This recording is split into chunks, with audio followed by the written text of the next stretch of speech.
¿Qué tal, amigos? Me interesa aportar una breve introducción sobre el contenido.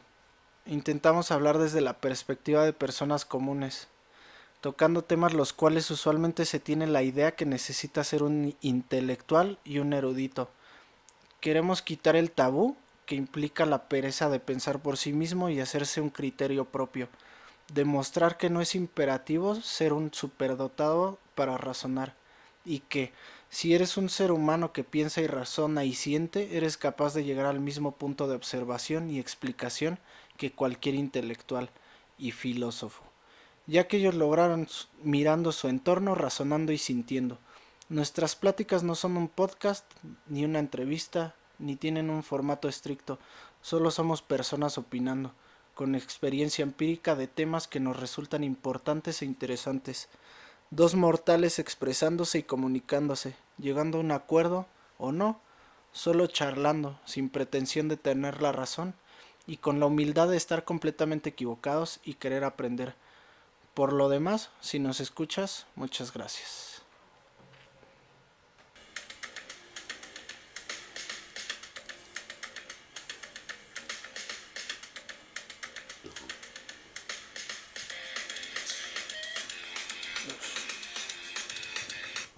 Grabando en este momento completamente en vivo, directo desde los estudios de Casero Podcast. Hoy tenemos una emisión muy interesante de Status Culo, con un invitadaxo directo desde, ¿qué será? ¿Monterrey o Brasil, man? Brasil Desde primero. Brasil, eso, nuestro estimado Diego Musari. Muchísimas gracias, man, por acompañarnos. Al revés, güey. Ya tenía ganas de grabar esta plática, güey. Eso, y también estuvimos ahí platicando un ratillo, pudimos coordinar hasta ahorita. Muchísimas gracias por venir, padre. Muchas gracias. ¿De qué parte de Brasil eres, man? Del sur de Brasil, de una ciudad, un pueblito que se llama Porto Alegre, que está en el mero sur de Brasil, cerca de Argentina. ¿Hace cuánto viniste a México, Manix? Ahí te va, güey. Salí de Brasil cuando estaba morro todavía, salí de Brasil a los 10 años de edad. La primera vez vine a México, estudié un rato aquí.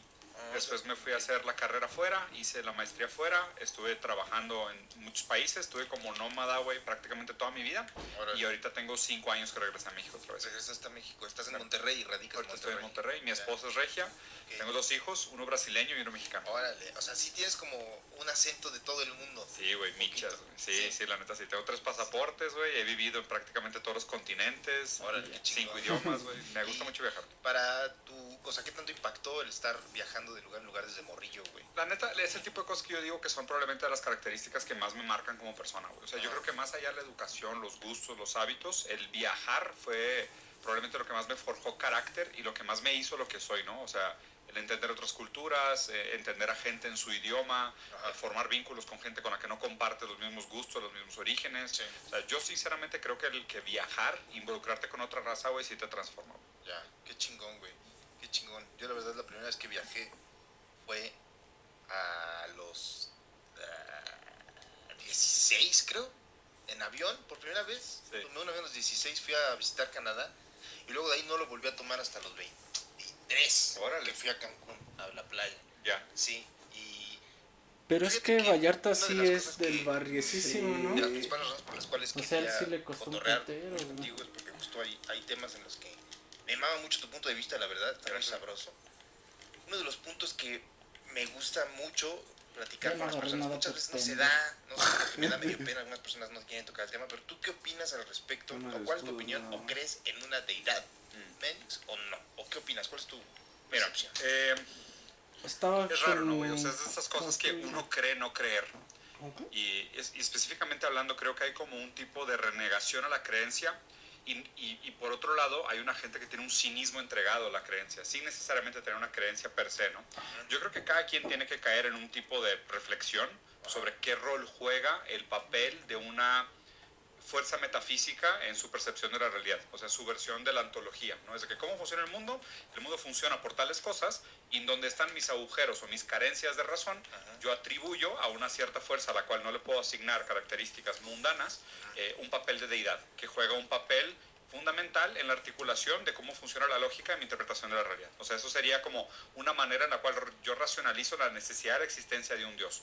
O sea, para serte súper específico, no creo en nada de las instituciones católicas tradicionales romanas, por más de que mi familia sea italiana, súper tradicional, güey. Crecimos de que yendo a misa los domingos. Yo, sinceramente, nunca creí mucho en ese tema. Sí, siempre tuve como este desapego de, ay, güey, esto es puro pedo, nada de esto es cierto, güey. Nada más nos inculcan por formar los valores o por enseñar lo que es el bien y el mal, por amenazarnos con la idea del infierno. Pero yo siempre pensé que era algo como social condicionante, que era como Santa Claus. O sea, si te portas bien hay regalos, si te portas mal te vas al infierno. Entonces era como esa lógica estructural, moralista, civilizatoria.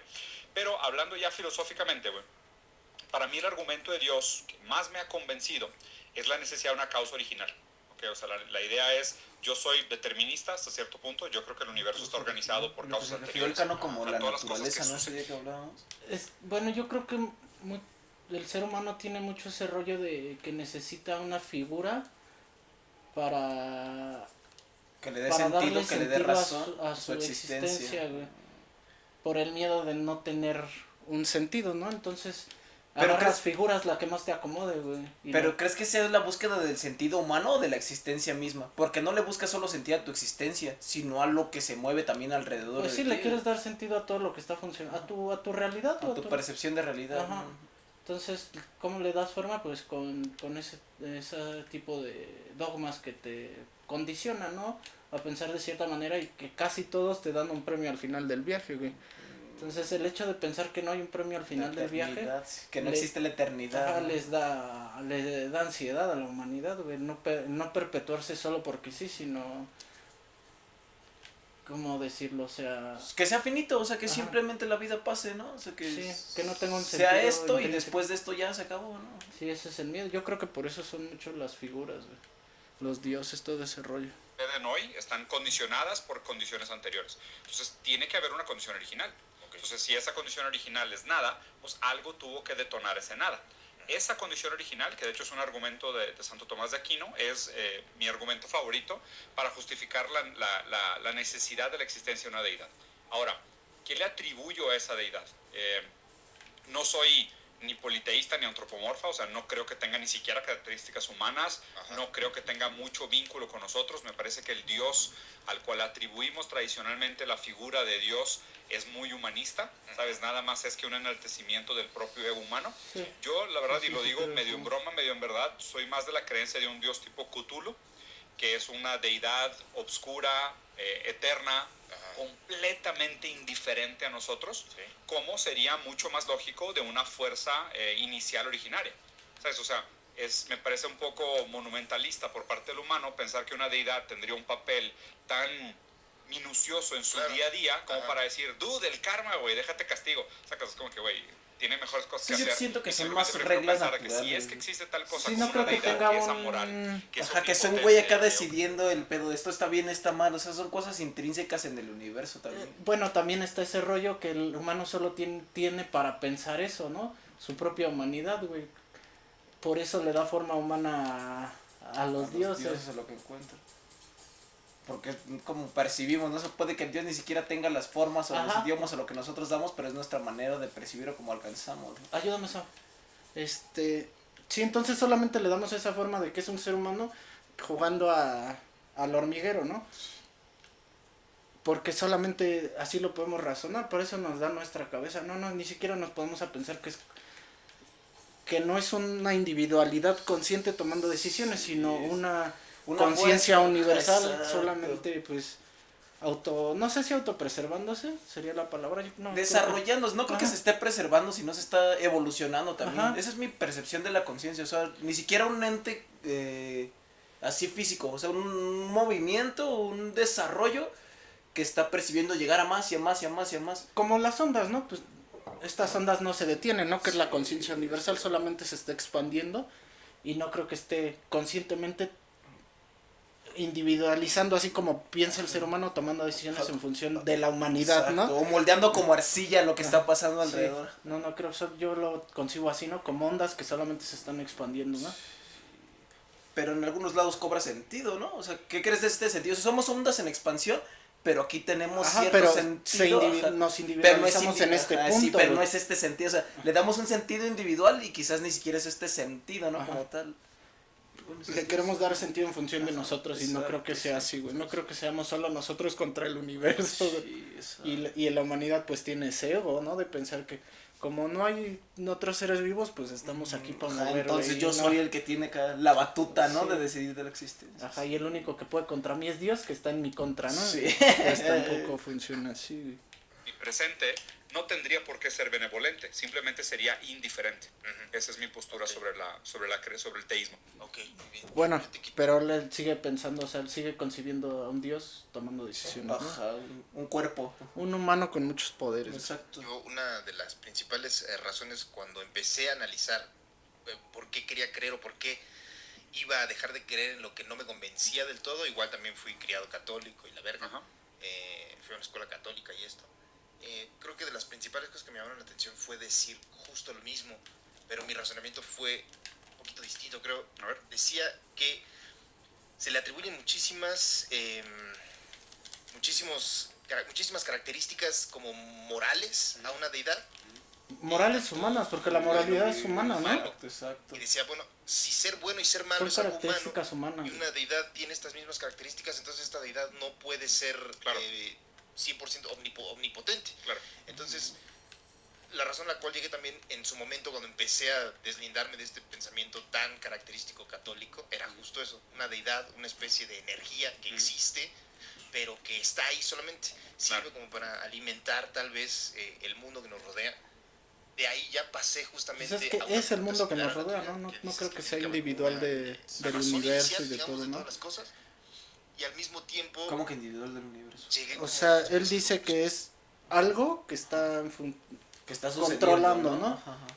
Pero yo creo que es el universo mismo, ¿no? Hasta incluso la materia. Sí, o sea, no es un ser que esté controlando lo que esté pasando, sí, sino flotando, lo que está, ¿no? Y viendo en tercera no es que llegues a Dios, se podría decir es que somos Dios, ¿no? Un pedo así. Ajá, o sea, no es que llegues parte de, exacto. Es parte de un todo. Sí. Que decía, bueno, ¿y si no la hay? O sea, ¿por qué tengo yo que hacerme la pregunta de si existe o no existe? Y tener que complicarme la cabeza con algo que ni siquiera puedo de verdad sentir o verlo tangiblemente, ¿no? Entonces, creo que el problema que yo encuentro en el país... Lo que percibe nada más con sus manos, ¿no? Con sus sentidos. Las ganas de querer meter a esta deidad o lo que conlleva creer en esta deidad en la política pública. O sea, es como si yo intentara meter mi creencia en los unicornios para pasar leyes que le afecten a todo el mundo. Latinoamérica, ¿no?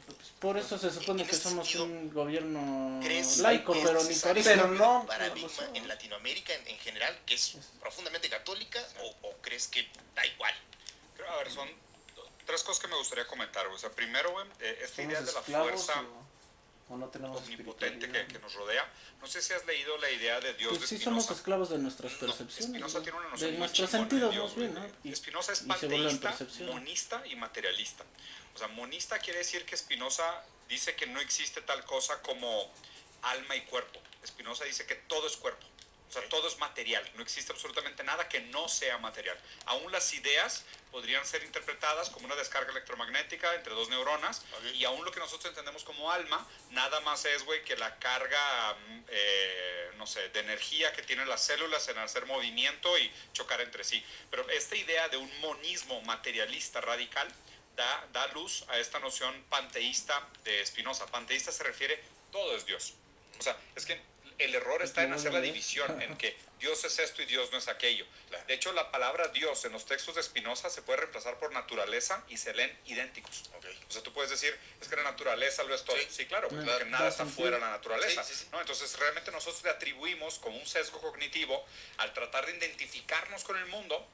Oye, es que la naturaleza tiene características humanas, como el bien y el mal que nosotros percibimos. Entonces, nosotros le imponemos a la naturaleza un orden, pero es un orden nuestro, es un sesgo cognitivo, ¿no? Y eso pues obviamente causa muchos problemas, güey. Yo creo que eso todavía es un rezago muy pesado y una carga negativa de la cual nos tenemos que deshacer del humanismo. O sea, cuando hablo de humanismo me refiero al excepcionalismo humano. poner al humano como un ente separado de lo natural, superior a la cultura superior a natura, humano superior a animal, humano mejor a naturaleza, ¿sabes? O sea, ese excepcionalismo humano, Da Vinci, güey, el dude en medio de la rueda, somos la mamada, nosotros somos la creación divina y por ende todo es nuestra proyección de ego, aquí tenemos un dios súper chingón que resulta, güey, que es nuestro papá y está igualito a nosotros, no mames, pero hoy cagado la risa en su tumba, güey. Entonces, o sea, creo que mucho de ese monumentalismo tiene que ser superado. Hay muchas vertientes de pensamiento muy interesantes como el antropoceno, el antiespecismo, el veganismo, la conciencia animal, que son cosas que ponen en jaque la idea del ser humano como un ente excepcional, que es como que, güey, dude, o sea, ya te creíste este pipe dream demasiado tiempo, pero neta, las cosas no son como las habías planteado, ¿no? Pues sí, ¿Cuál es el problema que creyendo tenemos que hoy? vamos Y al ahorita centro que hablas del universo, específicamente de esta y que nosotros vamos a juxtaposición entre solucionar los religión problemas de y todo, política, ¿no? De la existencia. Y Se que supone nosotros que el tenemos que ir a movimiento encontrar otros, o sea, el primer movimiento liberal fue separar seres vivos, al ¿no? mandato divino de los dioses Sí. del Estado. O sea, No, el movimiento ellos a liberal fue, a ver, nosotros, güey, darles un lléguenle sentido, tus ¿no? mafufadas Nosotros ir estas de que afuera. tú naciste rey y tienes un mandato divino, aunque te guste desayunar y cenar niños, güey, y quítate eso y vamos a entregarle el poder al pueblo. O sea, vamos a regresar a una democracia, poder de las mayorías, tener sistemas parlamentarios, representativos, todo lo que conocemos como la liberal democracia moderna, ¿no? Sí. El problema es que después de esto hay un segundo movimiento, que es el movimiento neoliberal, ¿no? Que digo, es altamente discutible realmente si la palabra existe o no, aunque sí está empleada en muchos libros por intelectuales y demás. Para mí la definición del neoliberalismo es un segundo movimiento emancipatorio. Si el primer movimiento liberal fue la política deshaciendo el mandato de los reyes, el movimiento neoliberal es la economía deshaciéndose del mandato del Estado. ¿Okay? Entonces, o sea, primero te liberas de los reyes. La primera liberación es cuando nos liberamos de los reyes, de las monarquías y ese pedo. Pero pues ni nos hemos liberado, solamente les dimos otro nombre y son los siguen economistas. teniendo el mismo poder, güey. Es la gente que ahorita maneja las economías. Ajá, ¿no? es la gente que tiene el dinero, güey. O sea, en teoría son los liberalismos, pero la gente que tiene eso sigue siendo la misma, ¿no? Te ataste a otra cosa. Sería nuevo porque te vas a liberar de otra cosa, pero pues sigues atado. No creo que nos hayamos librado en ningún momento. O sea, sigue habiendo ese rollo de los líderes de sumisión a una figura, ¿no? Ajá, política, de cómo se... Sí, a lo que sea, te sigues sumiendo a una figura, güey. Al que es más rico, al que es más listo, al que... lo que sea, ¿no? O sea, te sigues creyendo que eres menos, ¿no? Seguimos en ese rollo de que no hay igualdad, güey. Adelántate porque ya está cerrando el botón. Sí. Es política pura. Y luego la economía se deshace de la política y se hace economía pura. Okay. ¿Cuál es el problema? La economía es una disciplina, pseudociencia, sumamente ideológica. No tiene bases científicas. ¿Okay? La economía no tiene bases científicas. La matemática es otra cosa. La matemática sí tiene metas científicas. Cuando se aplica la matemática al comportamiento humano, pseudociencia totalmente. Igual que la astrología. O sea, la gente que cree en economía, güey, es la misma gente que cree que los astros determinan su estado de ánimo. O sea, y si no me creen, vayan a leer a Rothbard, vayan a leer a Mises, vayan a leer sobre praxeología y se van a dar cuenta que son una verdad de pendejadas. O sea, sinceramente, todos esos axiomas y, ¿sabes? Y mandatos y sintaxis y organigramas y sistemas son un intento de matematizar el sistema humano para meterlo dentro de parámetros que puedan predecir su comportamiento. Y si te fijas, aquí es donde entra exactamente lo que tú comentaste. ¿Por qué necesitamos o por qué existe este resurgimiento del rol de la religión dentro de la política pública? Son dos cosas. Si tú te deshaces del Estado, a medida que el Estado se hace más chico, que es la intención del movimiento neoliberal, acabar con el estado de bienestar, tú necesitas otro polo que dé un valor de moral, porque la economía no tiene moral. La economía es algo que busca simplemente la eficiencia. Entonces acabaríamos en una barbarie terrible. Por eso la frase más común... Pero por eso estamos así, porque seguimos creyendo que la moral depende de unos cuantos que la escriban, güey. Por eso pues López Obrador hizo su cartilla moral, ¿no? Porque él cree que tiene la razón. Y el hecho que se junten 50 güeyes a escribir una cartilla moral, güey, tampoco le da sentido. Sigue siendo lo mismo, ¿no? Sigue siendo lo mismo. Está sesgado por sus prejuicios, por sus miedos, por sus traumas, por lo que tú quieras. Siguen sesgando la moral hacia lo que ellos conciben como bueno y malo, güey. O sea, no es algo... No se puede generalizar la moral. Es que la moral es individual, ¿no? O sea, no puedes decir que dependemos de una moralidad general porque cada individuo lo va a percibir distinto. O tiene una construcción distinta, más bien. De los nuevos liberales, de los neoliberales, soy liberal en lo económico, conservador en lo moral. ¿Por qué? Porque si no seríamos Mad Max, güey. Entonces ahí sí hay un involucramiento muy extraño, ¿no? Digo, y esto estoy hablando puntualmente de ese momento histórico.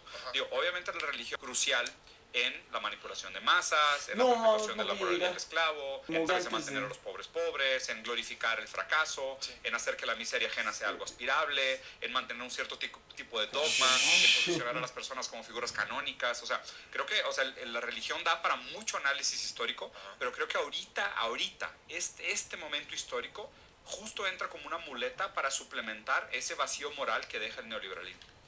Yuval Noah Harari habla un poquito de las religiones y de cómo funcionan en su papel de unificar a las personas en una narrativa en común. Sí. Y dentro de ese, si mal no recuerdo, habla un poquito al respecto de cómo ciertas ideologías políticas pueden ser consideradas religiones también. Y el capitalismo. El capitalismo.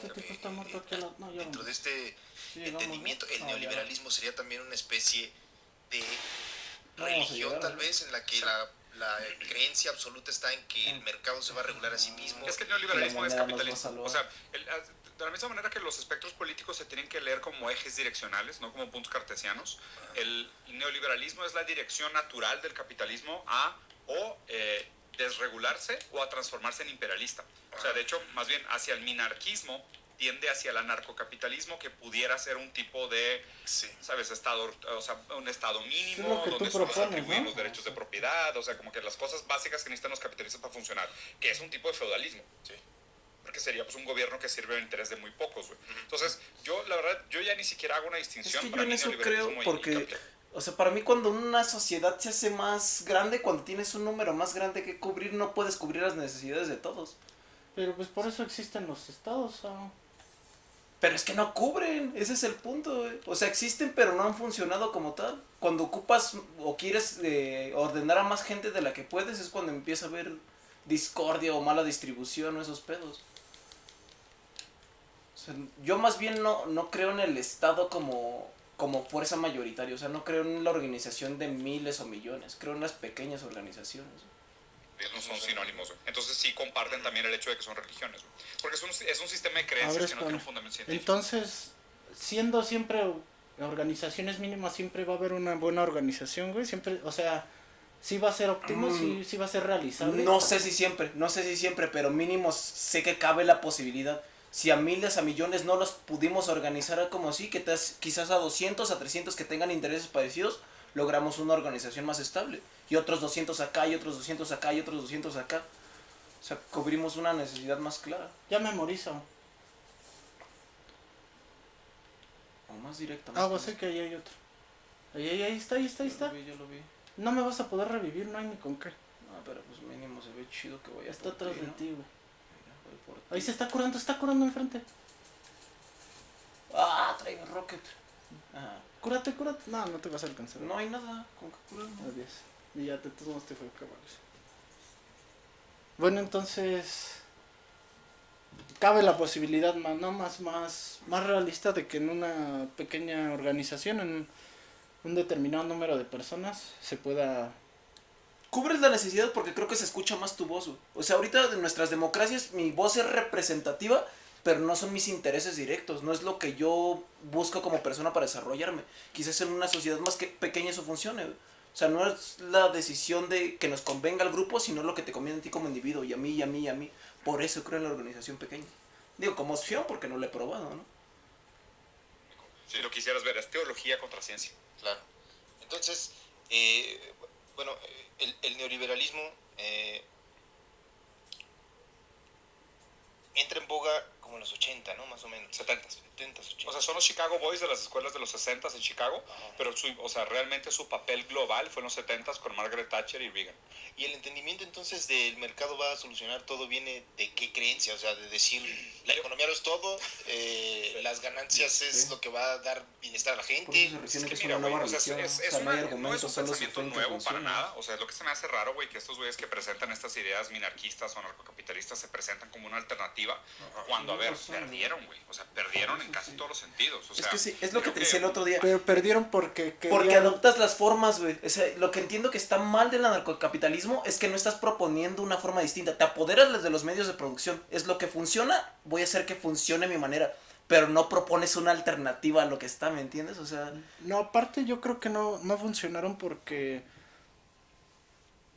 O sea, los líderes de las castas querían seguir teniendo poder y ¿qué vas a decir? Pues vas a descalificar, ¿no? Otros métodos de organización porque no quieres perder tus beneficios, obviamente. Y entonces hacia el futuro se tiene que ver pensando en eso, que las personas que están o sea, de líderes ahorita, que tienen pues más recursos y pues más dinero, ¿no? Y mejores formas de obtenerlo, no van a ceder, o sea, no van a ceder para no tener esos beneficios que ya tienen, güey. Entonces, ¿cómo se puede hacer un cambio si va a seguir esas personas que están, pues moviendo al mundo, güey? No quieren ceder su lugar de poder, güey. Pero más del que cedan su lugar, ¿no crees que si te apoderas de sus formas generes algo? Porque es como va, quédate. Y te vas a volver la nueva persona con poder, ¿no? Bueno, la nueva sección con poder. Exacto. Y si cedes ese poder, vas a temer que las personas que hicieron abuso de ese poder vuelvan a abusar de ese poder. Entonces tú te vas a centrar en permanecer en el poder. Porque nada más cambiaste la ideología, ¿no? O sea, nada más mudaste del lugar. Exacto, poder. Es como decir ahora el anarquismo sería el que tiene el poder, güey, es eso. Ajá. En lugar de que sea su y capitalismo no totalitario. Porque van a pensar que ellos tienen la razón. Exacto, sí. O sea, entonces, ¿en cómo funciona ahí? ¿Qué se hace? Pero ¿sabes qué? En el anarcocapitalismo yo creo que están negando mucho la parte, suena redundante, pero anarquista, güey. Porque nos estamos reduciendo a adaptar las formas y así se debe de ser. Y el anarquismo hace lo contrario, el anarquismo niega formas, güey. O sea, yo creo que esa es la parte clave, güey. Si sabemos que ahí está el choque, el anarquismo va a estar cuestionando siempre eso para darle una forma. Que ahorita todavía no lo tenemos. Algunos países sí se tomaron en serio la aplicación de estas políticas públicas, como Chile, por ejemplo.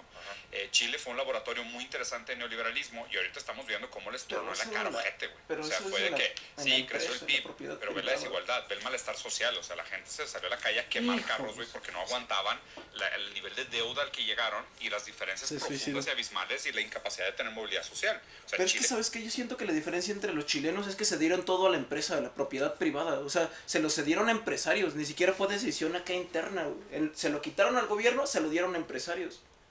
Y aquí en México, pues prácticamente es lo mismo, güey. O sea, los empresarios chonchos y el gobierno vienen aliados, güey. O sea, no hay cambio de poder, güey. Se alían entre los poderosos. Exacto. Para permanecer en el poder, güey. Acabó profundamente endeudado. Casi todos los sistemas públicos que se privatizaron, como por ejemplo el tema de los retiros, fue una catástrofe, güey. O sea, la gente